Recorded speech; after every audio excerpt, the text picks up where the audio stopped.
agree that during the times of the lockdowns, the data that we have seen following these lockdowns has shown that we have had increases in depression among young people? Suicide. There's no doubt that when you yes or no, if you could just... I'll answer the question. There's no doubt when you put restraints on society that it causes emotional and mental stress. There's no doubt about that. But you have to have a balance of saving people's lives from getting infected and hospitalizations. Would you agree that suicide rates have increased among young people? Indeed, they have. Would you agree that domestic violence rates have increased? Yeah, well, the answer is yes, but I'm wondering what that has to do with the question you're asking me. Would you agree that drug and alcohol use increased during these lockdowns? Well, I'm not sure the lockdowns itself did it, and I'm wondering why you're asking me about lockdowns, because there were not complete lockdowns in this country.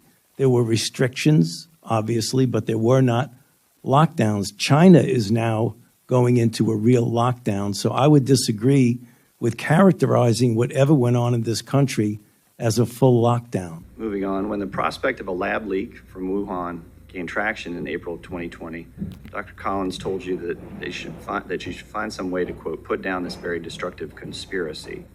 We also understand that Dr. Collins emphasized that the lab leak theory could damage science and international harmony.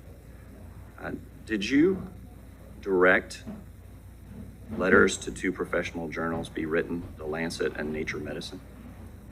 No. You did not ask Daszak to write the letter to The Lancet?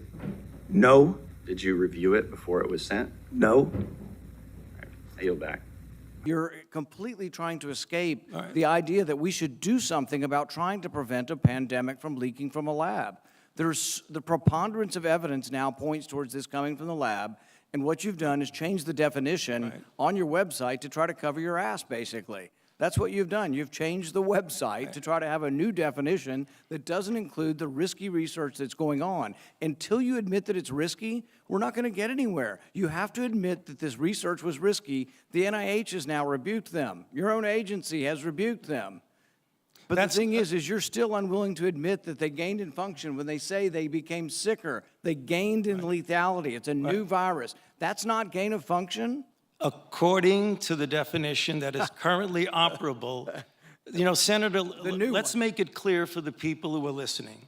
The current definition was done over a 2 to 3 year period by outside bodies, including the NSABB, 2 conferences by the National Academy of Science, Engineering, and Medicine on December 2014, March 2016.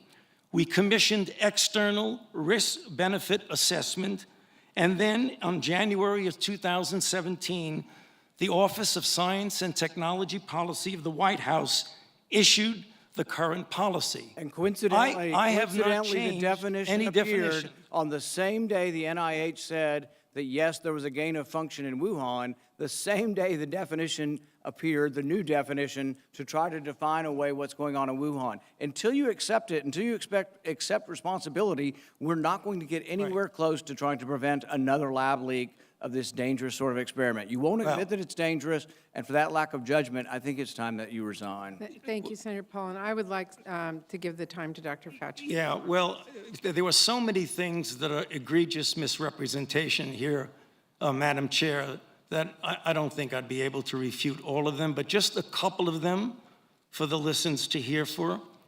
You have said that I am unwilling to take any responsibility for the current pandemic.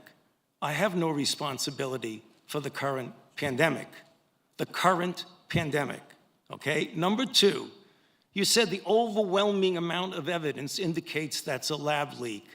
I believe most card-carrying viral phylogenists and molecular virologists would disagree with you that is much more likely, even though we leave open all possibilities, it's much more likely that this was a natural occurrence. Third, you say We've tested 80,000 animals and no animals have been found with COVID. Senator Paul, the time is for And Dr. Fauci third, to respond. you made a statement just a moment ago that's completely incorrect, where you say we continue to support research at the Wuhan Institute of Virology. You approved it in which is August of last completely- year. No, your statement says, quote, I wrote it down as you were writing. You continue to support research at the Wuhan Institute of Virology. You were in committee a month ago and Which said is you still trust the completely- Chinese scientists and you still support the research over there. You said it a month ago in Senator committee. Paul, I have allowed Dr. Fauci to respond. You've had your time. I'm going to give him He's one going to more be minute. dishonest, he ought to be challenged. Senator Paul, we will allow Dr. Fauci to respond after you've given accusations like that.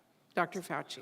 Well, I don't have any more to say except to say that, as usual, and I have a great deal of respect for this body of the Senate, and it makes me very uncomfortable to have to say something, but he is egregiously incorrect in what he says.